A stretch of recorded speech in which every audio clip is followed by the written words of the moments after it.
Selamat siang teman-teman, selamat siang good people. Apa kabar Anda hari ini? Saya harap baik-baik saja. Seperti yang kita lanjutkan dari kemarin ya, acara podcast episode ketiga hari ini. Hari ini kita ngebahas tentang kontroversi Satpol PP yang lagi hits di internet kemarin. Kontroversi seperti apa sih? Nah, kalian pasti udah dengar kan?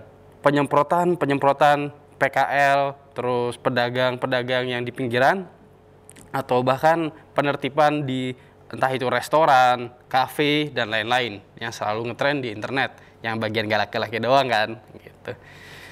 Saya tahu nih, kalian pasti penasaran kan, kenapa sih kok bisa terjadi? Kok bisa ada tindakan penertiban yang stereotipnya di masyarakat itu adalah opresif, begitu kan? Kira-kira. Nah, untuk mengklarifikasi semuanya, siang ini saya mendatangkan tamu yang beliau adalah Kasatpol PP di Kota Semarang. Langsung aja kita tanyakan ke beliau ya. Mari kita sambut Pak Fajar Purwoto. Ya, jadi langsung saja kita mulai perbincangan kita dengan Pak Fajar. Oke, Pak. Jadi kemarin kan di sosial media nih lagi viral-viralnya nih Satpol PP. Kemarin itu tindak lanjutnya itu berupa ini ya Pak, penyiraman di PKL nih Pak. Iya. Itu dan itu kan langsung ada respon dari Pak Wali nih Pak, sempat ditegur sama Pak Wali. Itu kok bisa terjadi ya Pak? Bisa diceritakan ya Pak? Ya, jadi gini Mas, kita ini saat itu kan PPKM Mikro 1, 2, 3, 4 ya. Terus ada PPKM darurat, sehingga saat darurat karena posisi kita kan naik tinggi banget itu hampir 2000 sekian, termasuk di nasional kan hampir berapa puluh ribu itu ya, sehingga kami berinisiatif ini warga kenapa sih diberitahu susahnya kayak gitu, karena di Kota Semarang ada PPKM Mikro yang di bawah kecamatan, ada Polsek, Koramil, Lurah, terus yang di bawah Polres itu dari Lanal, Kodim, Denpom, sama satunya di Polres sendiri dan jadi Satpol. Lah kami ini tim yang penunjang yang di bawah kendali saya. Jadi manakala ada laporan dari camat itu kok tidak bisa ngatasi, kami turun. Termasuk yang di Mijen hari Senin tanggal 3 kalau nggak salah. Kita ke sana memang pakai damkar tapi nggak warungnya, kita semprot kendaraannya sama depannya. Ya karena namanya netizen ya, itu kan pasti bagaimana men-setting supaya ini rame. Tapi bagi kami Satpol ya enggak apa-apa, malah alhamdulillah kami diperkenalkan Kota Semarang toh. Jadi ada hal-hal positif juga yang disampaikan dia. Jadi kami tidak, saat kami dikritisi ya kami anggap wajar lah, apalagi saat itu kan kita posisi masih kondisi seperti itulah. Berjalannya waktu memang Pak Wali menyampaikan, Mas jangan begitulah ya. Hanya kita buat landai sehingga dari Pak Mendagri menyampaikan ini satu tegas, humanis, apa santun. Akhirnya kita balik 10 hari setelah kejadian kita bagi-bagi sembako semua sampai sekarang itu Mas ya. Oh iya Pak. Kalau sebelum tindakan itu apakah itu ada surat pemberitahuan dulu ataukah itu datangnya dari Satpol PP langsung atau dari kecamatan? Iya, dari PPKM Mikro kan yang Camat, Kapolsek, dan Ramil sama anggota itu kan tiap hari mobil Mas. Jadi di beberapa tempat itu diberitahu jam tayangnya selesai jam 8, tapi mereka masih ngeyel. Sampai lurah turun, mereka tetap daplek sampai jam 10 malam. Akhirnya mereka camat lapor ke saya. Persepsi kita karena saat itu memang ya apa ya, namanya sifatnya urgen, kami turun. Ya kami turun, kita sampaikan, sudah kamu beritahu belum warga PKL sudah ndak, nah ini ditunjukkan kami mengambil barang maupun menutup itu juga Mas apa sepengetahuan mereka ya. Tapi kembali sekarang ini paling enak, kondisi Satpol ini paling enak saat digoreng ya, kita mau benar mau salah ya gitu konsekuensi ya. Tapi malah akhirnya setelah kita melakukan perundungan ya sudahlah, kita kembali seperti awal lagi. Jadi kita sosialisasi, kita sampaikan untuk taat ya. Alhamdulillah ya, sekarang berkat dukungan juga wali kota kita yang aktifnya luar biasa Mas Hendi ini, kita sudah turun Mas. Ini jumlah ya kudune kita tuh sudah turun ke level 2 ya, tapi karena mungkin ada aglomerasi ini kita yang masih ada sehingga kita masih di level 3. Tapi kita tetap memberikan kelonggaran ke para pedagang yang mau punya hajatan maupun kumpul-kumpul, itu kita beri kelonggaran Mas sekarang. Oh, siap Pak. Jadi gitu teman-teman, ternyata sebelum ada penyiraman itu atau tindakan tegas dari Satpol PP, sebelumnya dari pihak pemerintahan melalui camat dan lurah sudah ada pemberitahuan dan ditegur beberapa kali. Iya. Jadi bukan langsung main siram aja nih teman-teman. Jadi saya harap nih teman-teman nggak langsung menyimpulkan jika tindakan penertiban yang dilakukan oleh pemerintah atau polisi atau TNI itu merupakan ya sudah ada teguran sebelumnya.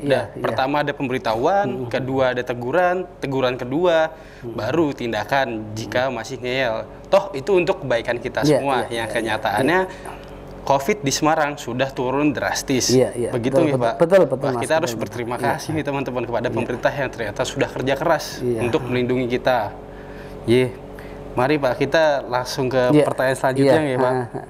Pak, kan di masyarakat karena tindakan tersebut muncul nih stigma-stigma tertentu, bahkan stereotip gitu maksud saya. Ada stereotip tertentu di masyarakat yang menganggap wah Satpol PP ini seenaknya sendiri. Terus Satpol PP ini tidak humanis. Itu kan kayak citra Satpol PP berarti udah kayak anjlok gitu Pak. Kalau menurut Bapak itu seperti apa nggih Pak? Ya jadi gini Mas, kita ini Satpol PP seluruh Indonesia kan penegak perda ya. Ya betulan menegakkan perda pasti kaitan dengan perda PKL, PGOT, terus gelandangan itu yang kita tertibkan. Kan jam tayang di PKL itu kan jam 04 kalau normal ya. Kalau normal itu 04 sampai 04 pagi. Setelah itu harus tenda-tenda dilepas. Nah ini posisi kita kan sudah saat pandemi ya kita harus warga nyadarilah sehingga ada PKM mikro dengan batas waktu jam 20.00 yang ditepati. Kita kasih estimasi 1 jam berarti 21.00. Dulu pernah sampai 22. Kita tetap keluar malam jam 0 kita keluar mobil. Lah memang kondisi sekarang kan ekonomi susah Mas. Sehingga saat kita melakukan tindakan orang itu sehingga ngeluh ada teman-teman kita itu yang netizen rata-rata maaf mereka ngambil videonya itu separuh, ini yang layak dijual sehingga kita jadi viral, followernya banyak ya. Tapi apakah Satpol itu emosi? Enggak Mas, karena konsekuensi di Satpol yaitu seperti itu. Karena kalau kita terlalu baik, kota Semarang akan kotor, akan kumuh. Jadi kami setiap saat itu menetapkan PGOT sama manusia silver, ya. Manusia silver kita ambil Mas, itu pun di Mix Semar, komplain dia, bagi kami biasa. Justru masukan itu kami telah apa yang harus kami perbaiki. Penegakan perda pasti kami lakukan. Kedua, kita pasti humanis Mas, ya humanis. Karena orang itu di posisi kami tidak ada perda yang menyatakan manusia PGOT harus kita kirim ke tempat penampungan ya, karena ada syaratnya. Saat pandemi ini mereka harus direpit dulu lah, kan kasihan ya, mereka sudah begitu PGOT manusia seperti kita tangkap ya, kita buat suratnya, janganlah ganggu kota Semarang. Karena apa? Tujuan kami ini kota Semarang kan kota terbersih se-Asia Tenggara, sehingga kami harus menciptakan kota Semarang benar-benar tertib, aman, bersih, dan konsekuensinya pasti dibully. Pasti orang nggak suka pada kami. Tapi kalau kami lemah, pemerintah kota dalam ini Pak Wali pasti akan melakukan Satpol mana kerjanya. Kami sudah bersusah payah dengan belan, kenapa Satpol nggak bekerja? Jadi apa yang kita kerjakan ya serba dilematis Mas. Kita kerja nanti ada yang komplain, ada ini nanti kita dibully. Tapi anggota kami sudah saya sampaikan, bully itu anggap saja sebagai vitamin itu ya, sebagai evaluasi kita. Selama itu yang kita kerjakan benar, koridor perda bagi kami nggak ada masalah Mas itu. Oke Pak, jadi kan dilemanya nih antara kalau menertibkan kan masyarakat pasti ada yang suka, betul. ada yang ngompor-ngomporin. Nah untuk menyikapinya seperti apa nggih Pak? Ya jadi gini Mas, pro kontra itu biasa. Contoh, saya saat orang berbicara ketemu Fajar, oh Fajar uangnya apik, ya. Tapi ketemu Fajar Kasatpol, wah uangnya ngawur, galak lah, kan susah Mas. Ya, jadi makanya saya jarang banget di hal-hal tertentu pakai baju yang formal ya. Kita jarang banget pakai atribut Satpol, sehingga saat kami masuk ke pasar, ya mereka nyaman aja itu. Mereka nyaman. Apa yang sikap yang kami lakukan ya, tolong warga masyarakat saat diberi pengarahan sama lurah sama camat itu turuti. Karena kami melakukan tindakan penertiban itu pasti didasari oleh surat dari lurah dan camat. Karena yang menegakkan perda itu Satpol PP Mas. Camat nggak bisa, lurah nggak bisa, sehingga saat mereka kesulitan lapor ke kami, saya perintahkan tolong buat teguran 1, 2, 3. Kalau mereka tidak bisa kita tetapkan, kita terkewan. Itu yang kami lakukan. Konsekuensinya saat orang yang ditertibkan pasti bicaranya akan lain dengan kita. Itu Mas. Oh siapa? Berarti apa namanya, meskipun agak dilema ya Pak, untuk menertibkan atau enggak, keputusan akhirnya memberi peringatan dulu. Iya betul. Berarti ya sebenarnya Satpol sekalipun sudah memenuhi cara yang manusiawi. Betul. Jadi semua kegiatan Satpol itu prosedural Mas. Ya. Penegakan badan tidak asal ngawur. Kita rapat dulu, kita rapat ini. Misalkan ada contoh yang kemarin ada rumah apa namanya itu untuk esek-esek ya. Ya kami sampaikan keluar rapatan dulu sama tokoh masyarakat tempat. Begitu ya didapatkan jelas anggota kami dia segel, baru kita lakukan penyegelan. Oh itu yang penutupan SK kemarin. Betul. Ya? Yang apa rumah kos di daerah Pedurungan itu Mas. Oh Pedurungan. Iya itu. Jadi kami sampaikan termasuk yang saat kami lakukan penutupan di Sunan Kuning itu sudah melalui tahapan sehingga kami masuk ya nyaman. Jadi kita nggak asal datang nggak suka kita bongkar, nggak bisa Mas. Kita kan dituntut itu loh. Kalau boleh tahu pas penertiban Sunan Kuning itu warga di sana atau ya para pekerja itu apa kooperatif atau ada yang melawan nih Pak? Iya, jadi kita masuk di sana itu kan tahun 2000 berapa ya, mulai 2017 sudah sosialisasi. Kami masuk Satpol itu 2019 sehingga kami tinggal ngepush saja. Kita komunikasiin ke tokoh-tokoh masyarakat, terus bapak asuhnya sama ibu asuhnya terus sama anak asuh. Kalau di komplek itu tidak ada PSK lagi, tapi namanya anak asuh itu Mas. Begitu juga tidak ada mucikari, germo nggak ada, adanya bapak asuh sama ibu asuh. Kita komunikasikan, ya kebetulan ada tali asih dari Departemen Sosial. Jadi kami sosialisasi hari pertama itu baru mereka komunikasi bla bla bla, setelah 2, 3, 4 ya mereka nyaman. Ya alhamdulillah ada hal-hal kebanggaan kami Satpol itu bisa melakukan penutupan yang tidak ada gejolak sama sekali itu Mas. Luar biasa ya. Ternyata selain menertibkan, Satpol PP juga ngebantu ya Pak dalam apa namanya rehabilitasi pekerja-pekerja tersebut ya Pak? Iya, termasuk ini hari. Jadi kami ini tiap hari minimal 2 ODGJ, orang dalam gangguan jiwa atau orang gila, kalau bahasa itu 44. Itu kalau kami tidak ambil ya, tidak kami kirim ke RSJ, berapa puluh orang gila yang berkeliaran di Kota Semarang. Kami ini komunikasi dengan dinas sosial kan yang punya anggaran. Udahlah kami yang pegang, nanti kamu yang komunikasi ke RSJ. Dinas sosial komunikasi RSJ baru kita kirim ke sana. Karena biaya orang gila kan juga mahal Mas. Jadi selama tidak ada kran dibuka oleh dinas sosial ya kami nggak mau tanggap. Ya. Begitu kita komunikasi sama dinas sosial, oke Mas, sudah komunikasi ke RSJ baru kita tanggap, kita kirim ke sana itu. Oh berarti yang ODGJ di jalan itu bukan dimasukkan ke sel nih Pak ya? Bukan, tidak, langsung ke RSJ Mas, ke RSJ. Iya.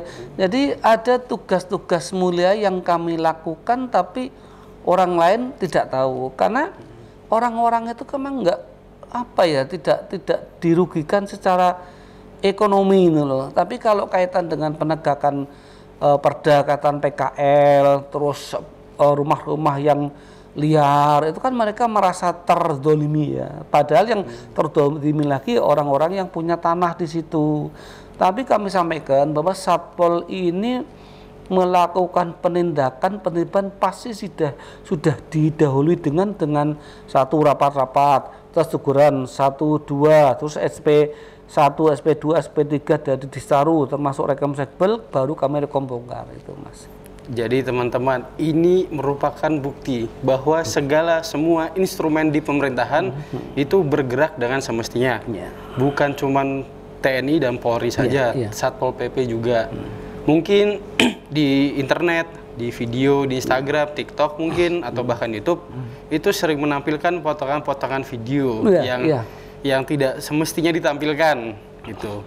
Jadi seharusnya jika ingin menampilkan kejadian itu full dari awal hingga akhir supaya tidak terjadi kesalahpahaman antara masyarakat dan pemerintah.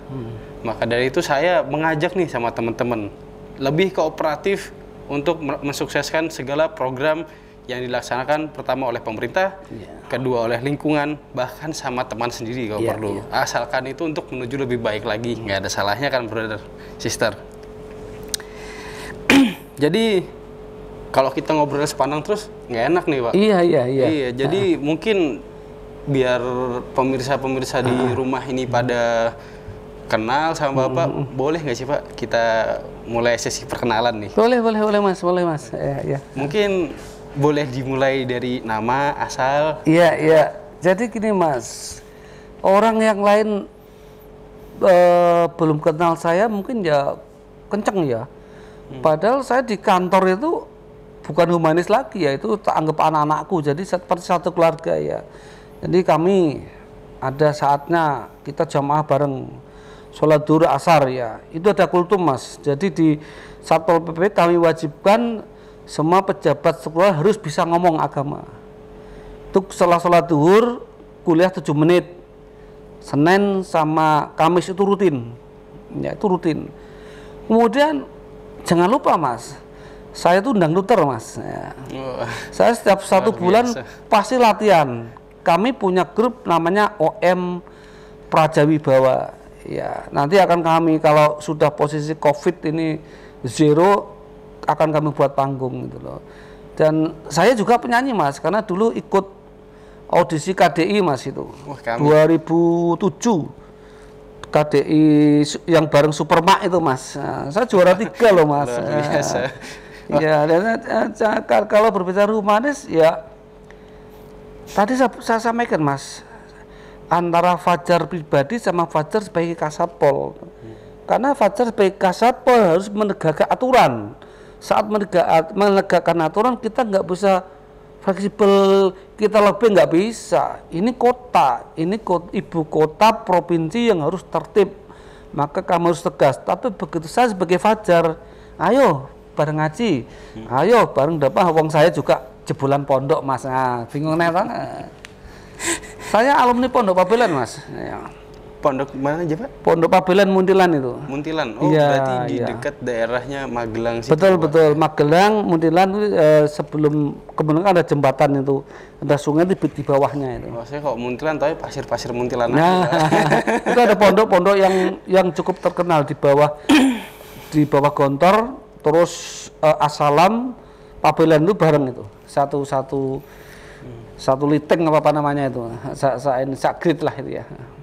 Saya juga mendengar sesuatu nih. Saya dapat informasi kalau ternyata Pak Fajar nih hobi mengumpulkan keris juga ya. Iya. Sangat-sangat ini ya Pak, melestarikan budaya Jawa gitu. Kalau boleh tahu sejak usia berapa ya Pak? Jadi gini Mas, kebetulan mohon maaf.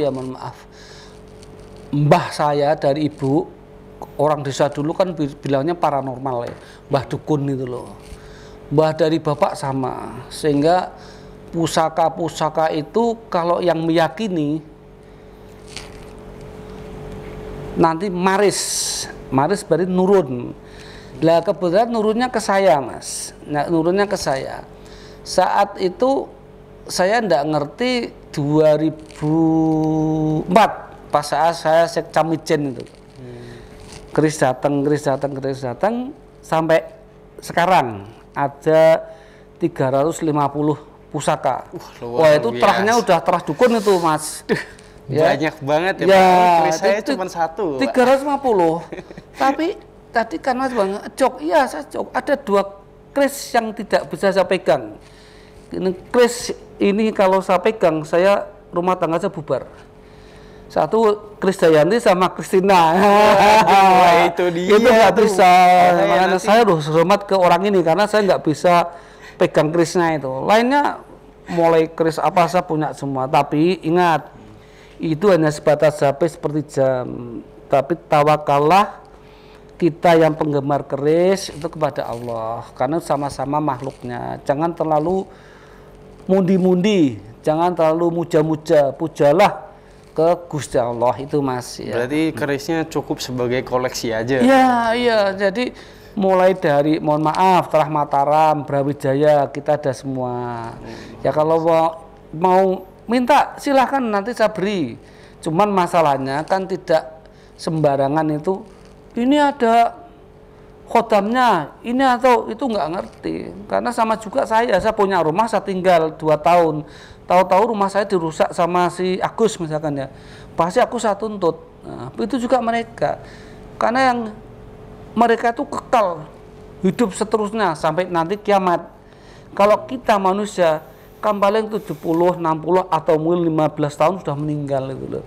Tapi sekali lagi saya sampaikan, itu nguri-nguri budaya. Jangan terlalu mengkultuskan, mengagungkan, itu namanya musyrik itu. Itu Mas ya.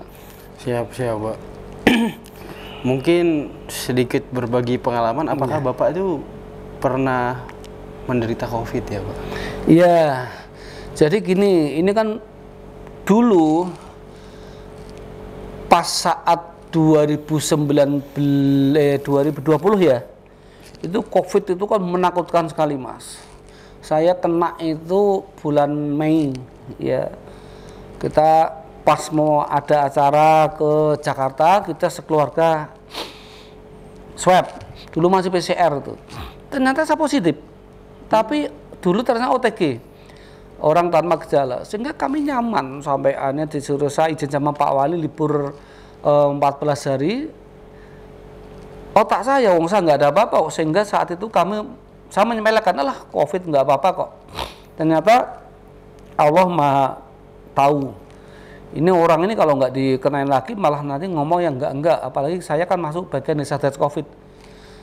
Saya sembuh, masuk kantor, 3 minggu saya kena ini, Mas, tipes. Masuk salah satu rumah sakit 5 hari, ternyata saya dicek positif lagi. Saya kena 2 kali, Mas. Sehingga saya mikir, oh ternyata Allah Maha. Setelah sembuh, baru saya bisa ngomong. Saat saya sosialisasi, saat saya melakukan penegang perda, saat malu penindakan, tolong ikuti, taati aturan pemerintah, terutama pakai masker ya, karena drop ini terbangnya 1 meter bisa 1,5. Nah ya ini saya matur nuwun ya, kita punya wali kota, Bu Wakil, teman-teman yang luar biasa. Semarang itu sudah drastis turunnya ini, Mas. Nah tapi jangan lalai, jangan nyepelekan, tetap gunakan masker dimanapun kita berada, terus cuci tangan ya, karena orang yang terkena COVID pun ya pilihan, Allah mau ngasih siapa-siapa, orang rapatnya kayak apa, kalau Allah bilang kena ya kena ya. Yang penting apa kuncinya, kita semangat memotivasi diri sendiri bahwa saya insya Allah akan sembuh, sehingga saya bisa berkarya, bisa membantu untuk pemerintah Kota Semarang itu, Mas. Berarti asalkan kita happy, itu cepat pulih. Iya, ya, Pak, ya? happy. Itu kata teman saya, staf saya namanya Mas Eko, jangan lupa bahagia. Berarti itu COVID itu penyakit hati ya, Pak, Betul. sebenarnya. Karena kenapa orang meninggal stres dulu, Mas ya? Saya selalu sampaikan staf saya, orang pakai masker itu sudah drop 10% loh. Karena berpikirnya, wah nanti kalau itu kena, saya tertular gimana?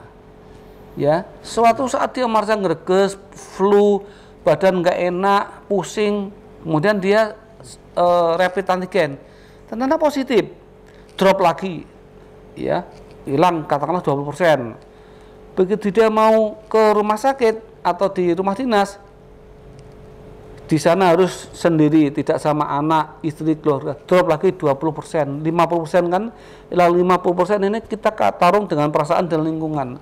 Tapi kalau kita berpikirnya, alhamdulillah saya sakit, anggap aja saya cuti, selesai. Yang jadi masalah kan di hati kita tuh, kita udah mikirnya enggak. Nanti kalau saya, imun kita turun, saturasi kita turun, ya sudah. Dipanggil Allah, memang mau hidup sekarang, besok, apa-apa, mati kan urusan Allah. Tapi kalau bisa ya doa, mudah-mudahan kita diperpanjang umurnya, sehingga kita bisa berbakti ke kota ini dengan lebih baik lagi, gitu Mas. Baik Pak Fajar, mungkin ada nggak nih pesan-pesan buat teman-teman yang sekarang lagi menderita COVID atau bahkan masih takut-takut nih sama COVID?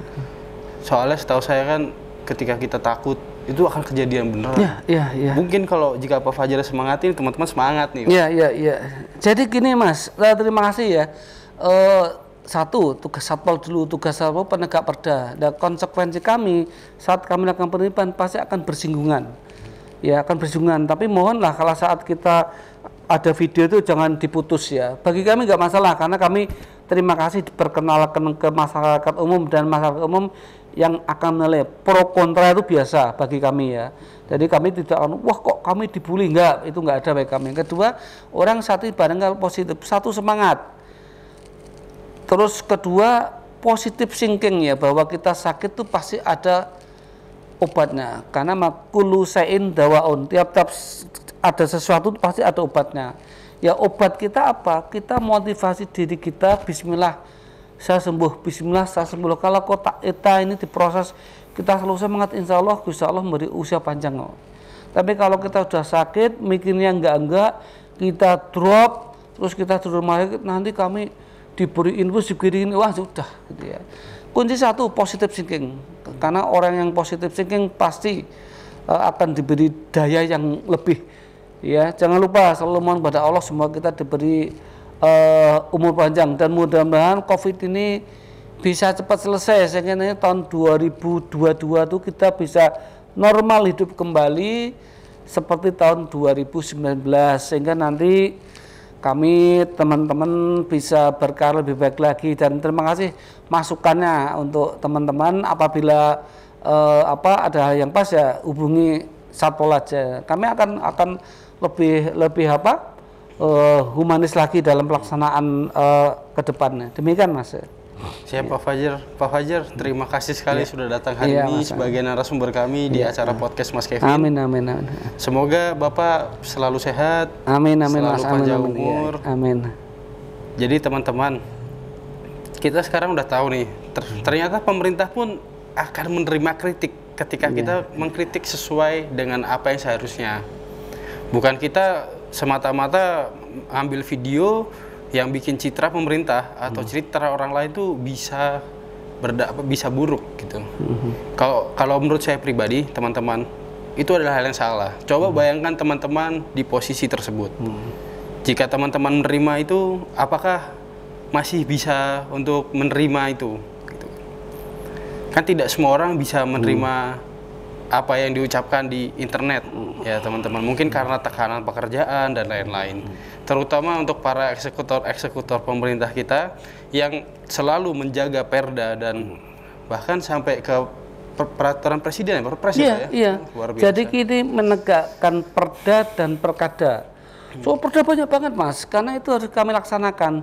Begitu juga peraturan kepala daerah, termasuk PPKM ini kan yang perkada peraturan paling kita, sehingga itu harus kita amankan, kita jaga sehingga peraturan ini bisa berjalan dengan baik gitu Mas. Jadi saya mengajak teman-teman untuk ayo kita lebih kooperatif dalam memulihkan Indonesia untuk jadi lebih baik lagi supaya ekonomi pertama cepat pulih. Amin. Yang kedua, teman-teman bisa lanjut berkarya. Kan nggak enak kalau kita di situasi COVID gini terbatas ya Pak pergerakannya. Kita nggak bisa apa-apa. Nah, kita hanya berdoa mudah-mudahan bisa normal kembali gitu loh, sehingga kami juga bisa beraktivitas normal terus gitu loh Mas, normal kembali gitu ya. Jadi kan ini pasti keinginan kita bersama. Nggak ada sih yang mau kita COVID terus lanjut sampai 20 tahun ke depan, nggak mungkin kan? Iya. Jadi ya itu teman-teman, mari kita membantu pemerintah dan juga bahkan keluarga, teman-teman, lingkungan sekitar untuk cepat memulihkan Indonesia dari COVID. Iya. Gitu nggih Pak Fajar? Iya, Mas. Teman-teman, jika suka sama videonya, jangan lupa like dan subscribe. Jika tidak, di komen saja tidak apa-apa. Iya. Kami menerima segala masukan dan mohon maaf jika ada kekurangan. Selamat siang. Sampai bertemu kembali di episode selanjutnya. Salam merdeka. Merdeka.